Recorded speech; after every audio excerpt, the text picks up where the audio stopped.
Bonjour, bienvenue. Aujourd'hui, nouvelle musique, vous pouvez entendre. C'est la dernière composition que j'ai faite.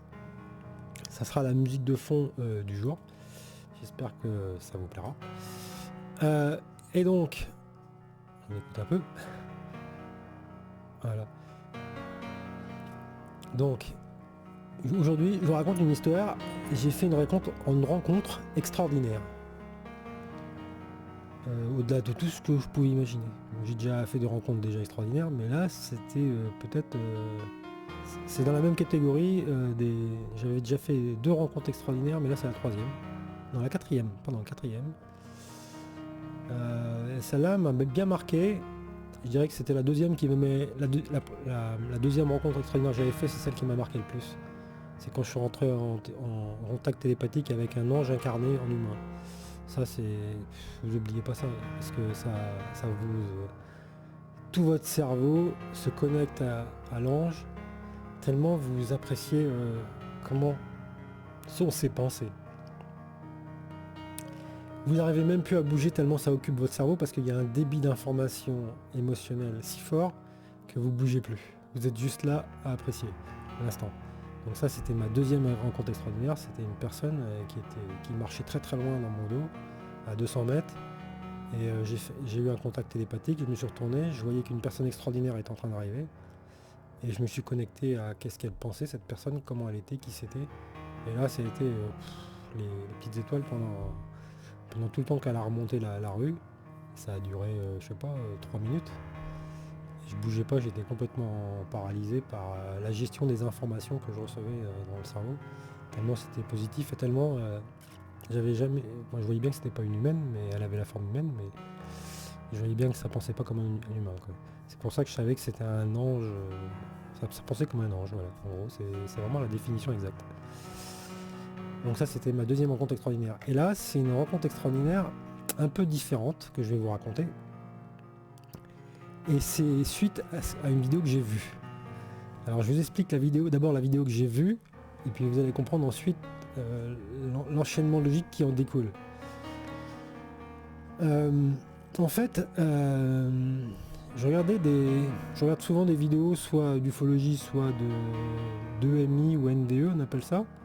Parce que personnellement, j'ai quelques expériences dans le domaine, et puis j'aime bien recroiser avec les expériences des autres, les témoignages.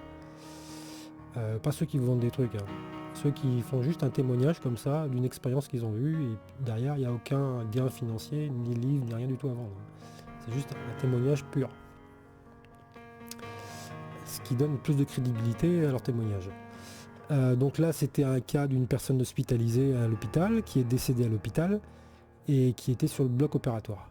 Donc voilà, donc elle est morte un certain temps avant que les chirurgiens réussissent à la faire revenir à la vie. En gros, c'est ça. Et donc ce qui s'est passé, c'est un cas très classique, hein.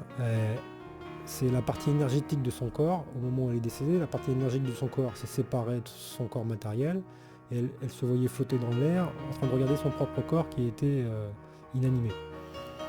Et ensuite elle est partie dans l'espace, et elle a été attirée vers une lumière.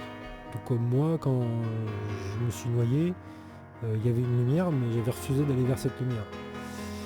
Et bien en fait, elle a été attirée vers cette lumière, elle a été à cette lumière, et elle a rencontré une personne.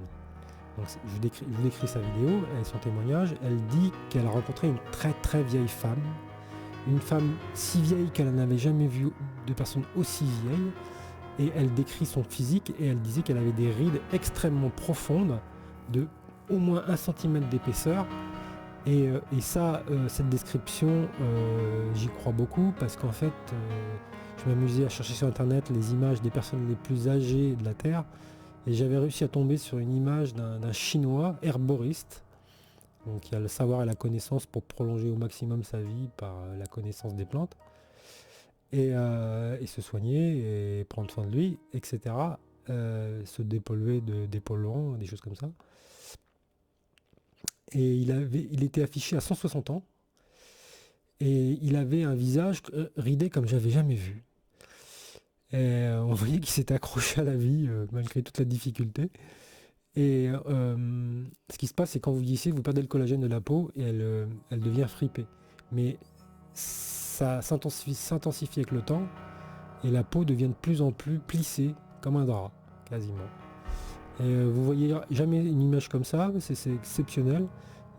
Des gens comme ça, vous en croisez jamais. Il faut vraiment chercher sur internet des images, parce qu'ils sont très très peu nombreux. Voilà. Et donc, la description que donnait cette femme sur l'hôtesse d'accueil de l'au-delà qui la recevait correspondait vraiment trait pour trait à cette image du chinois de 160 ans que j'avais vu sur internet. Donc cette personne avait assurément au moins plus de 100 ans ou plus de 120 ans pour avoir un tel descriptif. Et donc elle rencontre cette femme, voici la discussion qu'elle a avec elle. Alors elle l'a décrit comme quelqu'un d'extrêmement bienveillant, qui lui faisait beaucoup de bien. Et elle expliquait qu'elle avait énormément d'amour pour elle, etc. Et elle, du coup, elle ne voulait plus partir parce qu'elle se sentait bien là. Et cette très vieille femme d'accueil lui explique que c'est pas son heure et qu'il faut qu'elle retourne sur Terre et que c'est pas son heure et qu'il faut qu'elle reparte. Et puis elle voulait pas repartir. Et donc ce qui s'est passé, c'est que quand les chirurgiens ont fini de réparer son corps, son corps était à nouveau fonctionnel pour réintégrer la vie, et son corps fantôme, son corps énergétique, a été immédiatement attiré pour revenir dans son corps physique. Parce que ce qu'il faut bien comprendre, c'est que ce qui anime votre corps, c'est la partie énergétique.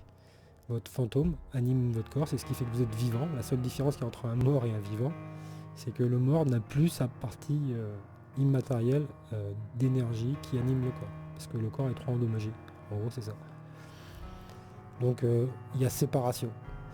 Vous pouvez aussi avoir séparation de votre corps de votre propre vivant, soit parce que vous avez une capacité psychique, soit par exemple lors d'un accident, vous avez au moment de l'impact, vous avez séparation des deux corps, puis réintégration. C'est-à-dire la partie énergétique de votre corps est surprise et se détache du corps au moment de l'impact. Mais c'est temporaire, à moins que vous soyez décédé. mais voilà. Donc, et vous avez beaucoup de témoignages sur des accidents comme ça où les gens, au moment de l'impact, se voient avec une caméra vue de l'extérieur de leur accident et voient leur accident et se voient dans la voiture. Il y a plein de preuves qui expliquent ce que je vous dis. Il y a plein de témoignages qui expliquent que nous sommes bidimensionnels, c'est-à-dire une part physique et une part énergétique. Voilà. Et le sang est un plasma, c'est-à-dire que c'est un liquide contenant de l'énergie. Voilà, on peut le mesurer sur un microscope en voyant que toutes les hématies bougent comme ça très très vite, au point d'être floues et elles ne sont pas floues quand vous avez le cancer. Donc il y a une perte d'énergie de l'être qui anime votre corps.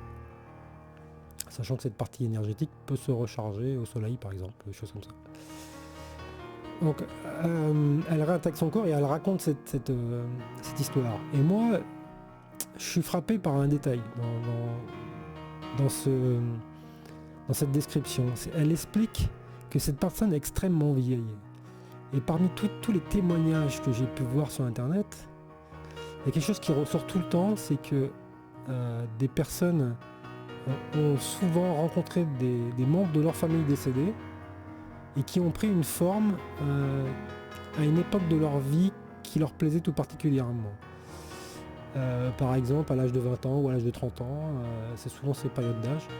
Et donc là, et souvent ils témoignent de la surprise qu'ils ont à rencontrer leurs parents, mais jeunes, et pas aussi âgés que quand ils les ont perdus. Ça ressort souvent. Et donc, en gros, la conclusion est la suivante, c'est que quand vous êtes défunt, vous pouvez prendre la forme visuelle que vous souhaitez. Et donc je me pose la question, mais pourquoi cette femme d'accueil a-t-elle choisi d'être extrêmement vieille? Et c'était ça qui me tracassait dans la tête, et j'ai dit pourquoi elle a choisi ce physique. C'était ce détail-là une question qui me tournait dans la tête toute la journée. Bon, pas toutes les minutes, mais la question est revenue 5-6 fois, voilà. Sachant que moi, je suis déjà mort une fois noyé et revenu des morts. Voilà. Donc je suis déjà passé dans la zone intermédiaire une fois. Sans rencontrer personne d'ailleurs, mais parce que je cherchais pas à aller vers la lumière. Donc manifestement, si vous voulez rencontrer quelqu'un, il faut aller vers la lumière. Mais moi, je voulais pas y aller. Donc et du coup, je suis revenu. tout seul. Et donc j'ai un point commun avec tous ces gens qui sont décédés, revenus. Voilà. Certains d'ailleurs acquièrent des capacités psychiques à leur retour, mais moi ça n'a pas changé grand chose, je les avais sûrement déjà. De toute façon à l'époque elles n'étaient pas encore révélées mes capacités, parce que j'avais cet accident, je l'ai eu à l'âge de 12 ans, et mes capacités se sont révélées ça a commencé à 13 ans, et ça s'est révélé fortement à l'âge de 15 ans. Enfin ça s'est confirmé surtout, comme quoi c'était pas imaginaire. Donc c'est quand même arrivé beaucoup plus tard, alors que ceux qui développent des capacités à leur retour, c'est presque immédiat, c'est dans les 6 mois qui suivent, quoi. Même pas, les 3 mois. Donc pour moi, il n'y a pas eu de changement. Puis surtout, mon corps n'a pas été détérioré, ni rien, parce que c'était une noyade, mais il n'y a pas eu de dégradation du corps, il n'y a pas eu C'était une mort saine, on va dire, et sans douleur, presque pas, un petit mal de tête au moment de passer de l'autre côté. Ouais, ça fait mal aux têtes. Quand on se noie, ça fait mal au crâne. Par asphyxie. Et donc, vous pouvez le faire, c'est une expérience que vous pouvez faire. Quand vous faites de l'apnée trop longtemps, ça vous fait mal au crâne quand vous remontez. Au moment où vous décédez noyé, vous avez encore plus mal au crâne. Mais c'est très bref. Si vous sentez que quand ça devient trop douloureux, paf, c'est rideau noir et puis ça y est. En gros, je suis revenu. Comme quoi les noyés meurent pas tous. Surtout les entêtés à vivre. Ce que je peux vous expliquer, c'est qu'après il m'est arrivé une histoire. Quand j'ai été au supermarché. Et c'est là que ça devient intéressant.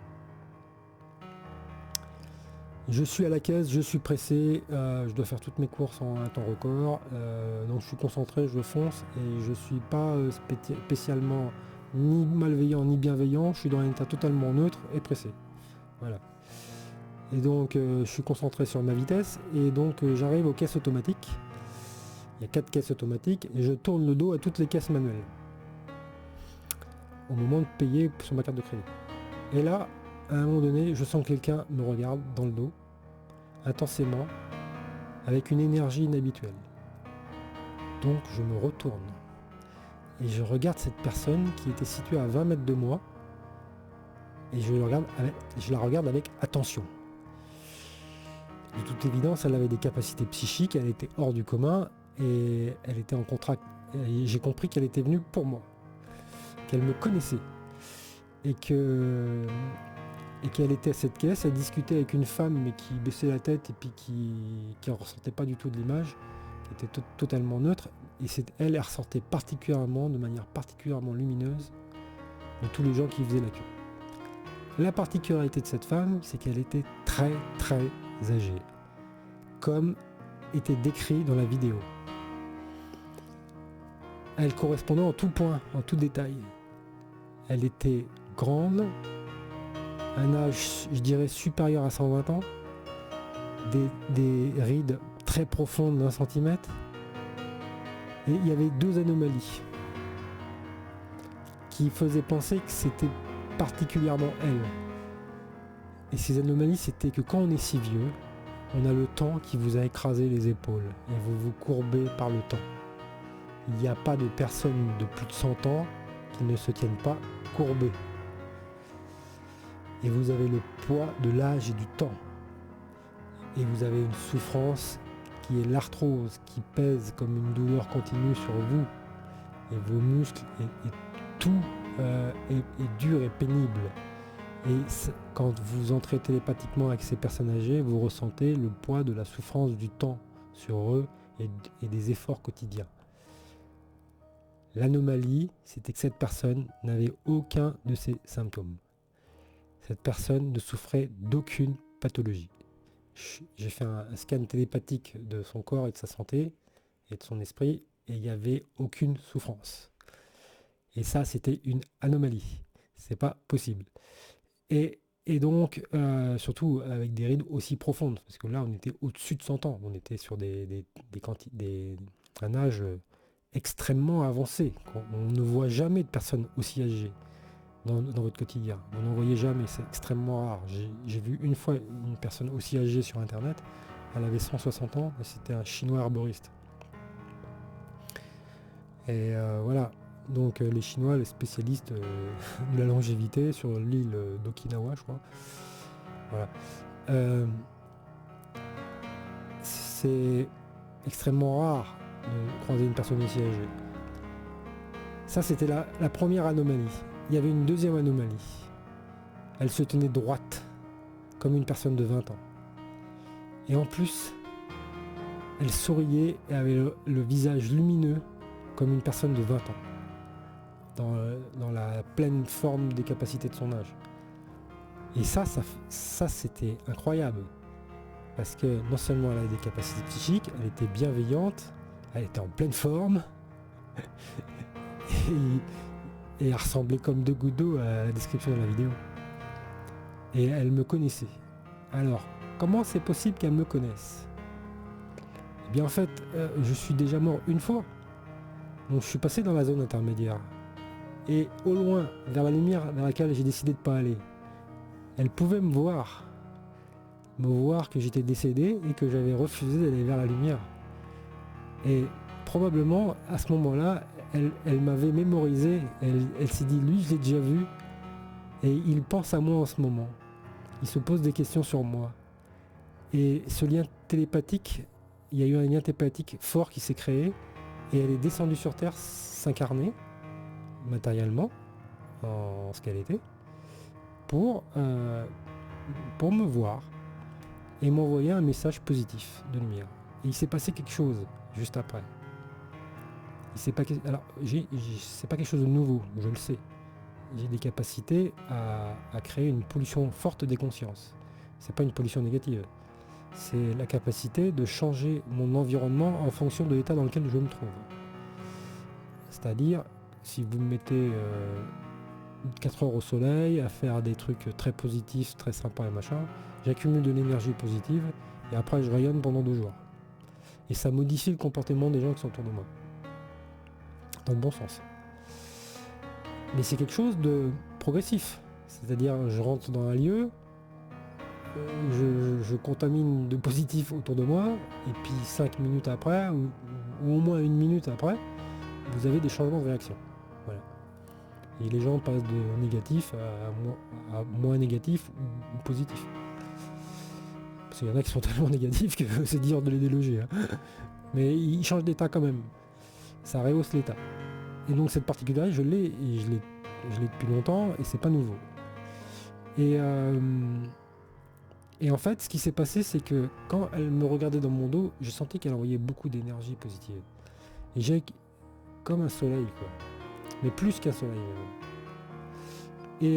Et du coup, j'accumulais beaucoup d'énergie en regardant cette femme et en entrant en contact avec elle. Ce jour-là, il y avait une particularité. Tout le monde faisait la gueule. Il pleuvait. Il y avait un sale temps. Il y avait un temps de chien dehors.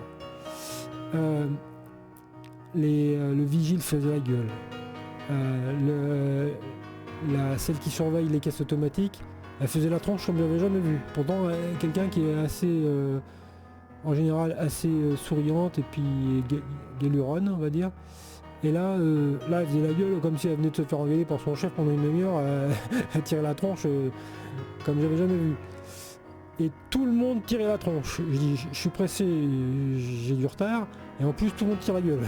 Je vais pas rester longtemps dans ce magasin. Et en gros, il s'est passé quelque chose, c'est que, donc, après avoir regardé cette femme, bon, j'allais pas la regarder pendant des heures, je me retourne, il faut que je paye, parce qu'il y a des gens qui attendent quand même pour payer. Et donc je tape mon code, rapidement, et tout d'un coup, il y a un sursaut d'image. C'est comme si on avait enlevé 2-3 images du film, et qu'on avait recollé le film, et puis ça fait un sursaut. Il y a quelque chose qui a sauté. Et puis je vois un sursaut d'image, et puis je regarde tout autour de moi, et puis j'ai l'impression d'être dans une nouvelle scène. Tout a changé. Celle qui surveillait les caisses, qui faisait ultra la gueule, elle souriait. Le vigile qui tirait la tronche, parce qu'il toute la journée il marche dans le magasin et c'est sur son métier, c'est pas tellement c'est pas rigolo quoi. Et il se mettait à faire des blagues à la caissière à la bijouterie, et elle a rigolé, etc. J'ai dit, il y a un truc qui a changé là. Et ça s'est fait comme ça, en moins d'une seconde. Et je me retourne derrière en regardant les caisses et tous les gens qui sont à la caisse. Tout le monde a l'air joyeux, comme si c'était le plus beau jour de l'année. On m'a dit, il y a eu comme un changement instantané là. Et je me dis, la vieille là, elle envoie, hein. Elle envoie du soleil, hein, et puis pas qu'un peu, hein. Plus que le soleil même. Et elle m'a chargé à bloc. Et elle s'est servie de moi comme miroir en fait. C'est ça, je suis rien d'autre qu'un miroir. Une mourue d'énergie positive, je l'accumule et puis après je la rayonne. C'est le principe du miroir. Voilà, c'est miroir. Et le principe de la pollution des consciences, c'est des gens qui sont, par exemple, quand j'en parle en général, c'est pour parler des gens négatifs, pas dans le sens positif, parce que le sens positif, on le rencontre assez rarement, mais ça arrive. Hein. Les gens négatifs qu'on rencontre plus souvent créent beaucoup de pollution de mémoire. Vous voyez ça beaucoup dans le journalisme négatif, qui crée une pollution continuelle sur les gens, en envoyant de l'information négative tout le temps. Pour attirer l'attention, pour l'argent, voilà, je sais pas. Vous avez par exemple des vidéos, alors sur les publicités de YouTube, vous voyez une petite vidéo comme un jeu vidéo, qui fait la publicité pour aucun jeu vidéo d'ailleurs, et qui est des monstres avec un soldat, enfin, qui se bat, et puis vous voyez des têtes de mort, des machins, c'est toujours négatif, ils sont toujours en train de se tirer dessus, et de se manger, se dévorer, il y a des monstres et tout ça. Et vous voyez cette petite vidéo qui est qui vient en publicité, mais qui vend aucune publicité, et qui semble là que pour générer du négatif. Donc à ça on peut mesurer les mauvaises intentions de Google sur le peuple. Et on peut aussi voir du négatif sur Facebook, où vous voyez beaucoup de vidéos de combat qui vous apprend à vous battre, à vous taper dessus. Alors que c'est pas les valeurs qu'il faut apprendre pour s'entendre entre nous. Enfin, on a l'impression que ces gens ultra riches, ils n'ont pas de bonnes intentions. Voilà. C'est un exemple de pollution importante des consciences. Mais vous avez le phénomène inverse qui existe. Et donc là, je me dis, là, cette femme, elle est hors du commun. Et dans le sens bienveillant, quoi.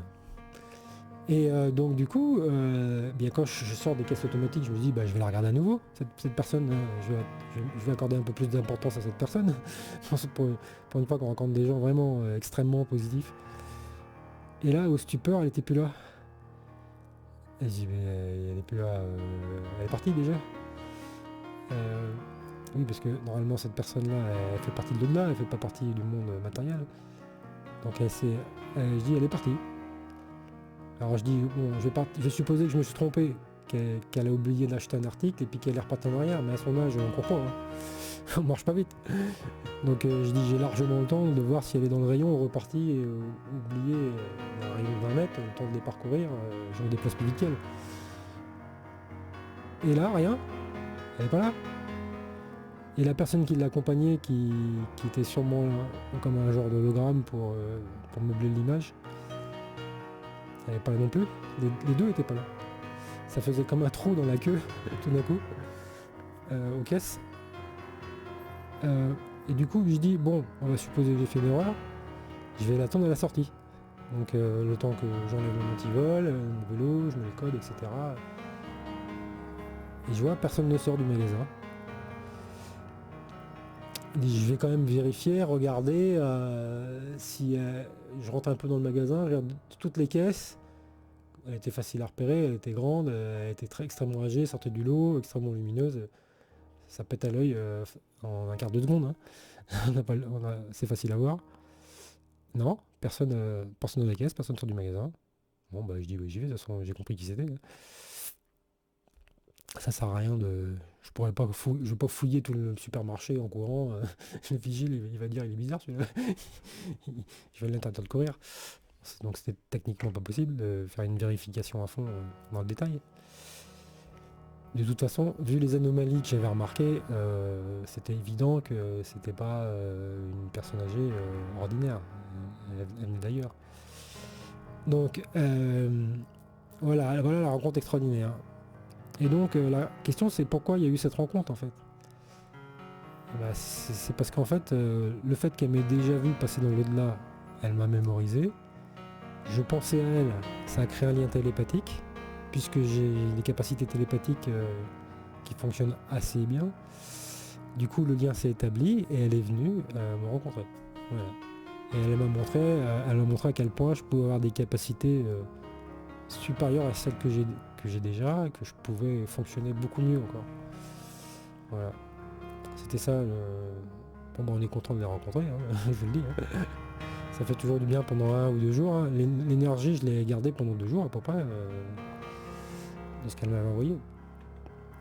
Donc des gens comme ça, on en a besoin. Hein. Parce que c'est pas les Google ou les Facebook qui vont vous rendre heureux sur Terre, hein, je vous le dis d'avance. Parce que ça dépote un peu de beaucoup de choses. Ils mélangent du malveillant au reste et intentionnellement. Hein. Voilà ce que je peux dire. Je peux vous parler aussi un petit peu d'un qui se fait beaucoup parler, c'est Tesla, hein, le PDG de Tesla. Et le PDG de Tesla est-il bienveillant ou malveillant? La question est là. Le PDG de Tesla, Elon Musk, il a été dénoncé, enfin. L'inventeur de la Tesla, c'est un ingénieur qui a travaillé dans son garage. Il n'avait pas assez d'argent pour développer son prototype en série. Il s'était fait une voiture pour lui. Aux États-Unis, on peut se faire ses propres voitures, contrairement en Europe. Tout ce qui est à 4 roues qui roule est autorisé sur la route, tout simplement. Donc, la customisation aux États-Unis, c'est bien connu. Et donc, lui, il s'était fait un Roadster Tesla. Il nous l'a montré sur la vidéo et il cherchait quelqu'un pour investir dans son invention. Et c'est Elon Musk qui est le seul à avoir accepté le projet.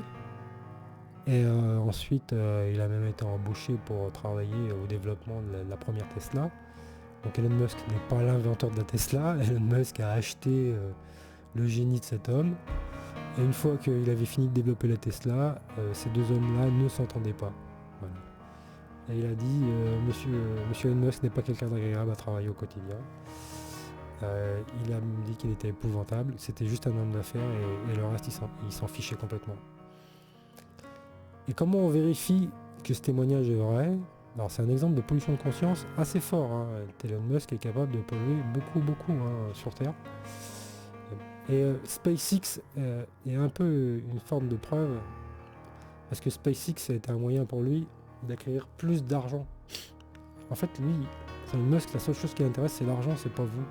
Mais dans son discours marketing, il vous tient le discours qui s'intéresse à vous, que grâce à ses voitures électriques à lui, il va sauver la planète. Ça, c'est le discours marketing. Mais il n'est pas du tout sincère. C'est pas un discours sincère, c'est un discours vendeur. Pareil, il ne faut pas tomber dans le piège. Et comment on peut mesurer la véracité de tout ça? Eh bien, en fait, il y a une loi de la physique qui le prouve.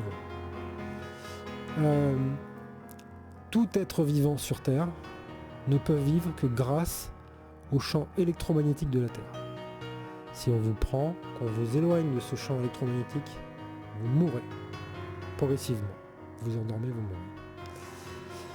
Parce que vos cellules ont besoin, se nourrissent de champs électromagnétiques. Les plantes, l'électroculture en est une preuve. On appelle ça le paramagnétisme des roches volcaniques. Par exemple, sur l'île, la Guyane, il y a la Guyane, il y a toutes ces îles volcaniques qu'il y a sur Terre, on a une productivité agricole exceptionnelle. C'est parce que cet électromagnétisme de la Terre, il provient de la roche volcanique qui a des propriétés paramagnétiques. Et quand il y a un volcan, il y a beaucoup de cette roche enterrée profondément dans le sol ressort à la surface et apporte énormément de fertilité au sol parce que les plantes et tout le vivant se nourrissent de paramagnétisme. Si vous voulez envoyer quelqu'un sur Mars, qui est le grand projet d'Elon Musk, quelle est la différence entre Mars et la Terre? La différence, c'est que Mars a perdu son champ électromagnétique qui la protège des agressions du Soleil. Mars est une planète morte. sur lequel il ne peut vivre que des bactéries résistantes aux environnements les plus hostiles. Mais Mars est une planète morte parce qu'elle n'a plus de champ électromagnétique. Il n'y a aucune technologie humaine qui reproduit la puissance de ce champ électromagnétique qui nous protège des vents solaires et qui aussi nourrit notre vie. Quand bien même il ferait un bouclier d'agression au champ d'énergie solaire, il faudrait qu'il reproduise le champ électromagnétique de la Terre, qui a un immense aimant de métal en fusion qui tourne au centre de la planète. C'est pas simple, et ça demande beaucoup d'énergie. Et il faut en plus avoir les fréquences de champs électromagnétiques identiques. C'est-à-dire le projet d'Elon Musk, c'est d'envoyer des vivants dans un monde mort. Elle est où la bienveillance là-dedans? Il n'y en a pas. C'est un moyen pour lui de capter l'argent de l'aéronautique. Par des projets de faux espoirs, d'envoyer des gens vivant dans un paradis, dans un monde des enfers. Tout ce qu'il enverra là-bas, c'est des cadavres. Parce qu'ils ne survivront pas au voyage, ils viendront jamais. C'est ça qui les attend. Et on est beaucoup trop loin en connaissances technologiques aujourd'hui pour le faire. Et puis c'est pas à Elon Musk qu'il faut le confier. Parce que lui, il s'intéresse, c'est un businessman qui s'intéresse pas aux gens, mais qui s'intéresse à l'argent.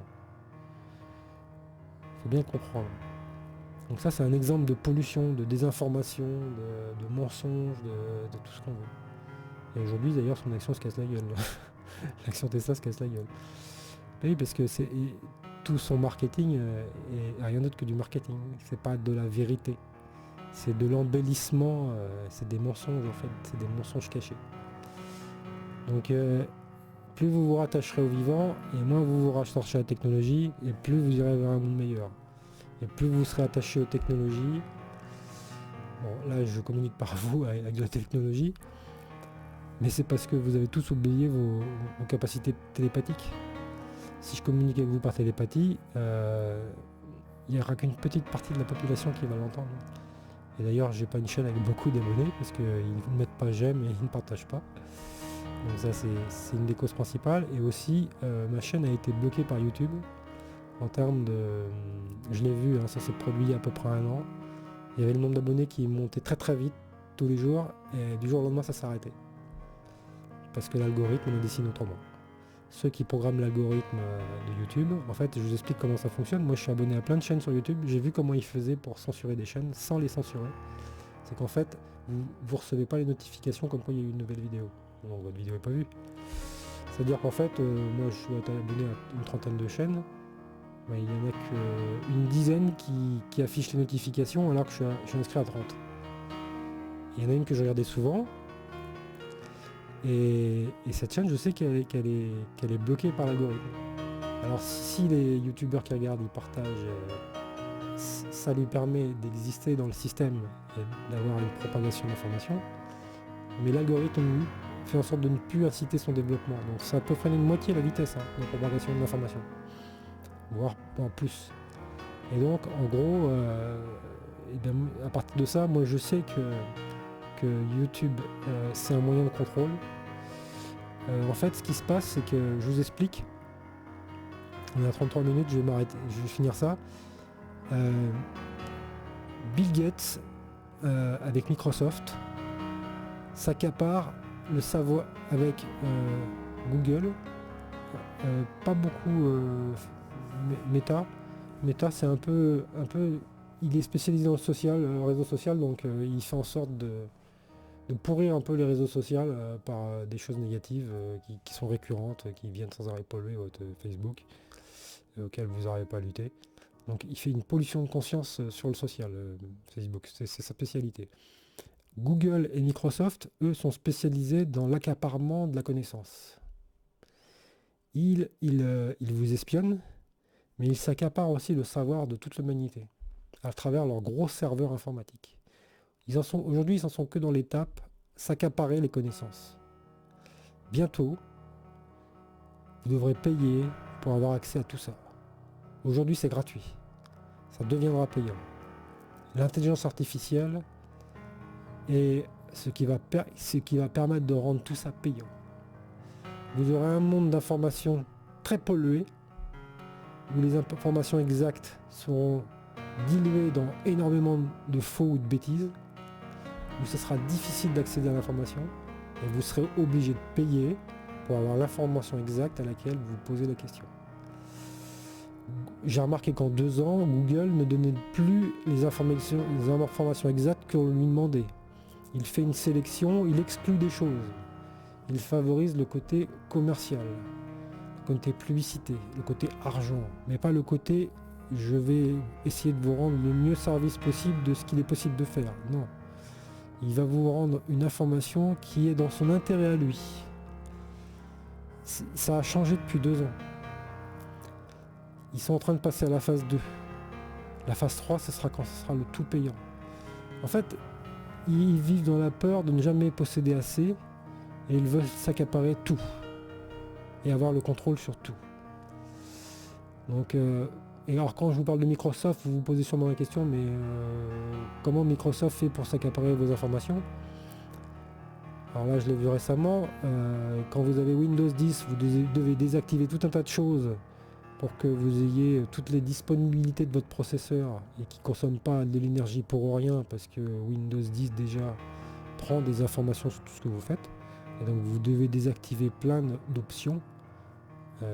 En gros, vous cherchez sur internet comment optimiser la vitesse de mon Windows 10, et les gamers savent très bien faire. Et donc vous devez désactiver tout un tas d'options et vous observez une division par 2 de l'occupation de votre processeur quand vous faites ça. Alors que vous faites rien sur l'ordinateur. Donc c'est Microsoft qui vous fait payer la facture d'électricité de votre processeur, pour moitié. Donc, et quand on est passé à Windows 11, il a multiplié ça par 10, et maintenant, ce qu'il a fait, Microsoft, c'est qu'il vend vos informations personnelles à des sociétés externes à Microsoft. Et vous avez des connexions directes vers le serveur de ces gens à qui il vend ces informations. Microsoft vend toutes vos informations personnelles et tout ce que vous faites sur Internet à des sociétés américaines qui ne sont pas Microsoft. Et vous n'êtes même pas prévenu. C'est assez récent, il y a eu une vidéo là en cybersécurité où ils ont mis un programme pour voir quelles étaient les connexions que Windows 11 faisait. Et Windows 11, c'est un espion par définition américain, comme jamais il y en a eu. Et ils vendent toutes vos informations. Et après, vous êtes harcelé par de la publicité, des trucs que vous avez jamais demandé, qui vous pourrit la vie, parce que c'est jamais bien fait. Et il y a des sociétés, on ne sait même pas ce qu'elles font. Il y a des sites internet, on ne sait même pas qui c'est. Et on ne sait même pas ce qu'ils font de ces informations.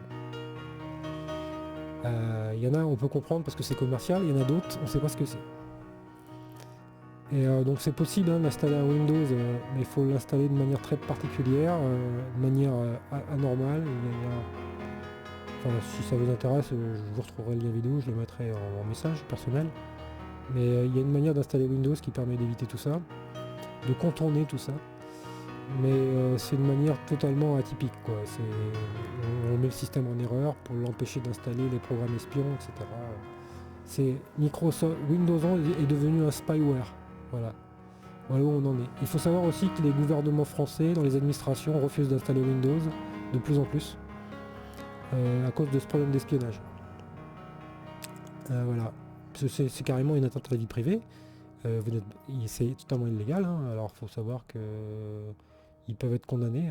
Donc vous avez Pfizer là qui a été condamné à 2 milliards d'amende récemment. Et sûrement en rapport avec le Covid ou des médicaments tueurs qu'ils ont développés qu'ils n'auraient jamais dû vendre. Tous les ans, là 2 milliards c'est le record. La dernière fois c'était 1,2 milliard. Tous les ans ils sont condamnés. Là l'action elle a chuté.